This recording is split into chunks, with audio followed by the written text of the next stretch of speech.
Olá pessoal, Fábio Akita. Acho que eu me empolguei em compartilhar histórias pessoais, então eu vou terminar esta semana com mais uma. Novamente, continuando na vibe do vídeo Devo Fazer Faculdade, aquele episódio foi feito para um público bem específico, aqueles que já escolheram o que fazer e que têm recursos, dinheiro e tempo para escolher uma boa faculdade. Minha conclusão é simples: se você pode fazer, faça.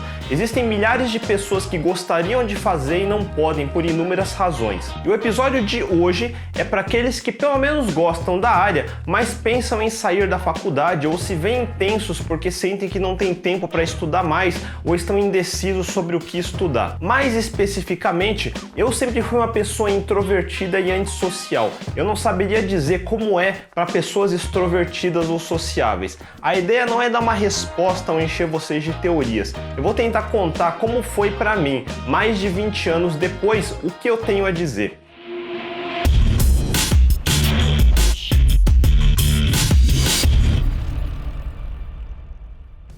Como vocês podem ver, eu sou japonês, portanto venho de uma linhagem de imigração que começou com meus avós saindo de um Japão em crise lá pelos anos 40 e vindo para cá. Imagine que houve uma época em que um japonês fugir para o Brasil fazia sentido. A comunidade japonesa, assim como muitas outras colônias de imigrantes, começou aqui do zero, na pobreza, sem posse, sem propriedade, trabalhando na enxada de sol a sol. É o que muitas famílias aqui e ao redor do mundo fazem até hoje. Tentam deixar para as próximas gerações uma situação melhor do que a que se tem no momento. E deu certo. Graças aos esforços dos meus avós, meus pais puderam estudar, frequentar faculdades, então chegou a vez da minha geração, perdido no começo dos anos 90, sem saber exatamente o que fazer. Toda a família de japoneses tinha altas expectativas de seus filhos virarem engenheiros ou médicos. O que eu devia fazer? Sabe qual é o problema de jovens que herdam opções? A gente costuma escolher errado por falta de experiência. E aqui vai uma informação sobre mim que muitos não sabem, porque eu raramente falo sobre isso. Eu não terminei a faculdade. Pois é, eu também sou um dropout. Vamos dizer que quando anunciei isso, provavelmente meus pais não ficaram muito contentes. Como eu expliquei em outros episódios, eu já programava antes. E embora não achasse isso na época, obviamente eu era um amador. Para mim, isso foi o mais importante da faculdade, jogar na minha cara que eu não sabia nada ainda. Exemplo de choque: primeiro dia de aula. O professor coloca na lousa uma bibliografia de livros de referência, parte em inglês. E eu vou dizer que quando eu entrei na faculdade, eu male sabia inglês. Eu tinha zero fluência para falar. E sempre que ia na livraria procurar livros, eu escolhia em português. Mais um choque: ver colegas que tiveram formação melhor que eu e já sabiam inglês muito melhor do que eu. Obviamente o meu ego tomou um nocaute logo no começo. E nada aumenta a motivação mais do que quebrar a cara com força. E essa história toda foi só para explicar um ponto. Eu sou um dropout, porém minha primeira recomendação não é dizer para largar a faculdade. O que eu experimentei na faculdade me ajuda até hoje. No meu segundo semestre, eu resolvi virar monitor da sala de computação do CCE na Politécnica. O trabalho era basicamente ficar lá sentado e ajudar a desenroscar papel em impressora matricial. Eu ganhava na época R$50, equivalente hoje a uns 200. Mas o real motivo era porque antes de entrar na faculdade, eu estava envolvido com BBS de pirataria. E ser monitor me dava acesso à rede de banda larga da universidade. Mas tinha um porém: eu só podia usar via terminal remoto numa conta Unix, portanto, para procurar e fazer download das coisas, eu precisava aprender a usar Unix. E relembrando, não tinha Google na época, nem tutorial em blog post. E, claro, Linux era novidade naquela época também e nem de longe tão evoluído como é hoje. Foi assim que eu aprendi tudo o que pude sobre ambientes Unix e de quebra tinha Apache instalado lá, e foi assim que sem querer tive meu primeiro contato com web e como fazer HTML. Naquela época só cientista da computação sabia fazer HTML, imagine só. Alguns meses depois, um belo dia eu olhei o quadro de recados da sala e tinha alguém oferecendo emprego numa agenciazinha perto da faculdade. Foi assim que eu comecei a aplicar o HTML que tinha acabado de aprender e fui fazer CD-ROMs. Outro dia eu conto mais dessa história, mas foi onde eu tive acesso a Mac e onde comecei a aprender coisas como Photoshop e algumas noções de design que me são úteis até hoje. Eu não pensava muito em objetivos de carreira, eu quero aprender X porque parece que vou ter uma carreira melhor. Eu era simplesmente entusiasmado com tudo.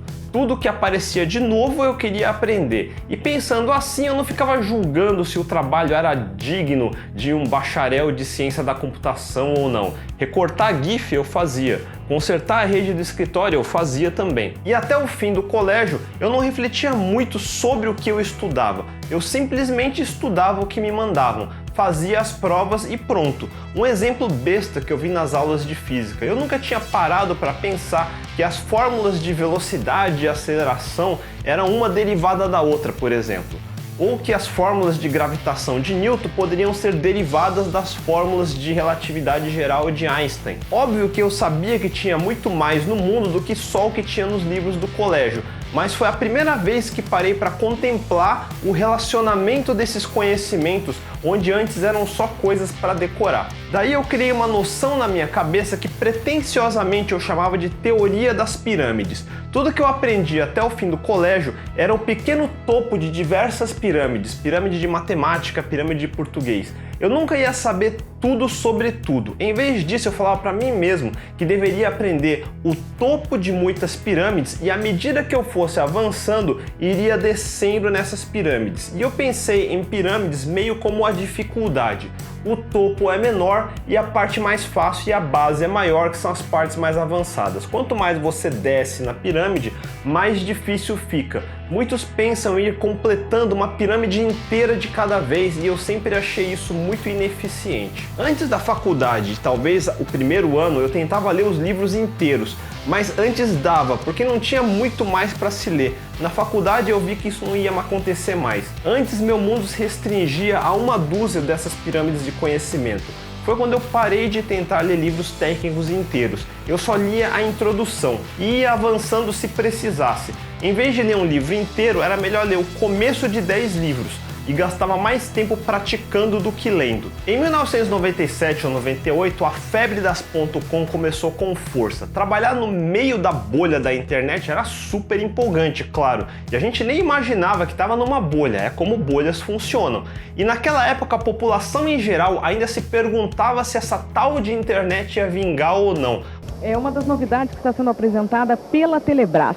Até agora, quando o usuário da internet se plugava na rede mundial de computadores, havia um problema. A linha telefônica ficava bloqueada. Um projeto aqui desenvolvido pela Telebrás mostra que a coisa pode funcionar de maneira diferente. Enquanto esse senhor aqui está plugado ali na internet, está navegando pela internet, as duas meninas estão conversando pelo telefone, quer dizer, a linha ficou desbloqueada. Tecnicamente, a Telebrás provou que isso é viável. Economicamente, a coisa é um pouco diferente porque o custo é muito alto. Aos poucos, tudo quanto é tipo de serviço vai entrando na rede. Quem está procurando trabalho ganhou uma opção informatizada. O jornal O Estado de São Paulo inaugurou esta semana a seção de empregos com 500 ofertas na internet. Os classificados dos empregos são atualizados a cada sábado e o programa de busca é simples. Ele escolhe uma das letras, por exemplo, a letra C. E ele pode encontrar aqui, por exemplo, uma vaga para contador, né? Hoje se pode comprar de tudo via internet. Mas e para o anunciante? Qual é o custo disso? As empresas de informática cobram em média R$ 500 por um site de 10 páginas. O site é um conjunto de páginas que começa com essa aqui, a gente vai dar um exemplo, que é a homepage, a página de abertura. Depois basta clicar para chegar até as outras páginas onde os serviços são detalhados. Aí vem as páginas seguintes com as especificações dos serviços. Você consegue imaginar isso? Mas eu nunca parei muito para pensar nisso também, eu só achava divertido. E mesmo parecendo retórica, realmente nunca foi pelo dinheiro. Era simplesmente que naquela época eu achava tudo que era novo e empolgante. Sair da faculdade olhando em retrospecto talvez tenha sido prematuro, mas naquela época eu estava com DPs em algumas matérias. O curso de Ciência da Computação da USP é tempo integral, significa que eu ficava com buracos no meio do meu horário. Tinha aulas de manhã cedo e depois aulas só no meio da tarde. Era impossível trabalhar no ritmo de agência, onde não raras as vezes eu dormia no escritório. Eu tinha um professor que inclusive recomendava que eu deixasse de trabalhar e focasse só na faculdade. Lembra da parte que eu falei do meu ego inflado? Então, eu me coloquei na seguinte posição: eu ia sair da faculdade, mas não ia parar de continuar estudando. Mas eu ia fazer meu próprio currículo, por assim dizer. Intuitivamente eu sabia do valor de certos conhecimentos, mesmo tendo pouca ou nenhuma aplicação prática naquele momento. A faculdade me ajudou a enxergar a diferença entre conhecimento de base e conhecimento temporário. E quando eu digo isso, parece que eu desenhei um plano detalhado de estudo, mas não é nada disso. Além do ego, eu sou extremamente teimoso com o que eu acredito e significa que eu vou tentar provar meu ponto, nem que seja por força bruta.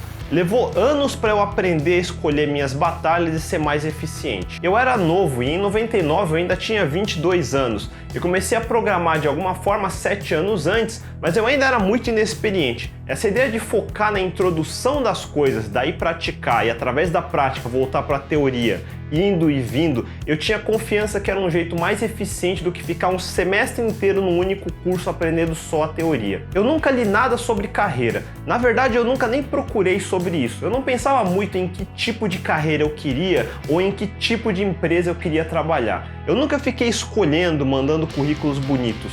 Eu nunca participei de processos seletivos de trainee em grandes empresas porque eu nunca nem tentei e nunca gastei um dia me lamentando do tipo, essa empresa é pequena, eu devia estar numa empresa maior, ou qualquer coisa do tipo. Mais uma razão de por que eu não me sinto confortável dando muita recomendação de carreira. Eu nunca planejei a minha, eu nunca pensei que era algo que dava para planejar. Olhando em retrospecto, justamente porque eu não pensava muito, tudo que aparecia eu ia fazendo, sem pensar muito se tinha valor ou não.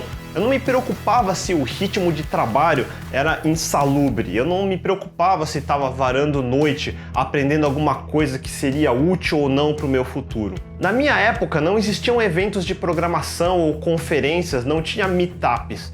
Eu não sabia muito o que estava sendo discutido no mundo. Não existia o conceito de influencer, celebridade ou algo assim. Então eu não tinha muita referência. Por outro lado, eu não me sentia perdendo alguma coisa ou indo para o caminho errado pelo simples fato que eu nunca parei de aprender coisas novas. Por conta dessa falta de contatos, por outro lado, eu não tinha muito viés. Eu não julgava a tecnologia. Para mim, tecnologia era tecnologia, tudo igual. Eu não era anti-Microsoft ou pró-open source ou algo assim. Quando eu estava fazendo ASP, eu não ficava pensando, isso é inferior a Perl, eu deveria estar fazendo Perl. Eu fazia o oposto. No trabalho alguém falava, tem que fazer em PHP? Você sabe? Eu respondia algo do tipo, não, mas posso aprender. Nunca tive aquela sensação de estar fazendo algo inferior ou usando a coisa errada, da mesma forma como eu não tenho julgamento de valor quando estou usando um martelo ou uma chave de fenda. Tudo era ferramenta que eu não sabia usar, toda oportunidade de praticar era bem-vinda. E existe uma enorme armadilha no começo de carreira. A minha teoria das pirâmides tem outro detalhe. Só de aprender o topo da pirâmide você consegue entregar um projeto. E hoje em dia eu ilustro isso como o problema dos 80-20. Com 20% do conhecimento você consegue resolver 80% dos problemas. Mas para resolver os últimos 20% vai precisar dos 80% de conhecimento que ainda não tem. Com meus pífios 20% eu conseguia entregar projeto e o perigo era eu achar que já era bom. E eu entendia isso. O que me mantinha no chão é que para entregar esses projetos eu varava muitas noites corrigindo bug. Na minha cabeça, se eu não consigo entregar com menos bugs e se eu não consigo entregar só no horário de trabalho, era a minha falta de experiência. Esse era meu termômetro de competência. Mas não era culpa do meu chefe que me mandava fazer mais do que eu conseguia? Claro que tinha isso também. Mas por outro lado, se era esse o caso, eu considerava incompetência minha não saber julgar isso antes de começar a fazer. Depois que já deu merda, é fácil dizer o que estava errado. E novamente, eu não estou recomendando que você seja explorado no trabalho. Muitas vezes eu sabia que eu devia ganhar mais, eu via que não me pagavam as horas extras que eu fazia, e num dos empregos eu cheguei a ficar 3 meses sem receber salário antes de pedir demissão.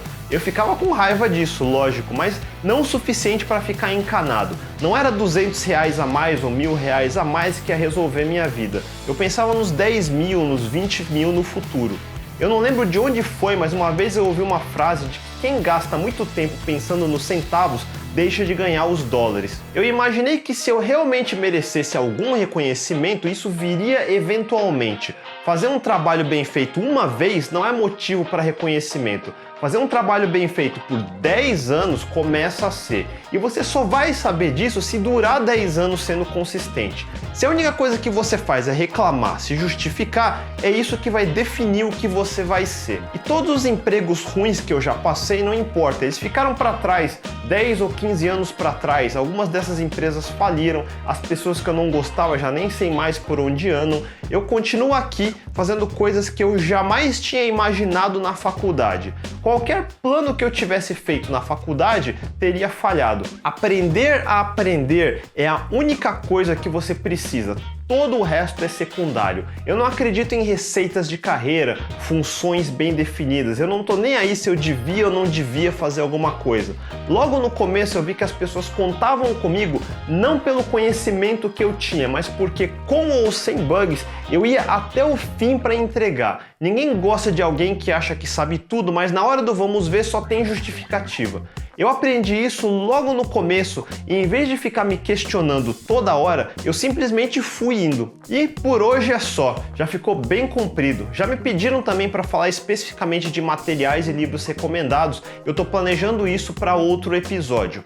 E você, quais são as suas experiências na faculdade? Você já tem 10 anos de carreira? As coisas estão indo como você planejou? Não deixe de compartilhar nos comentários abaixo. Se gostaram desse vídeo, mandem um joinha, assinem o canal e cliquem no sininho. A gente se vê, até mais!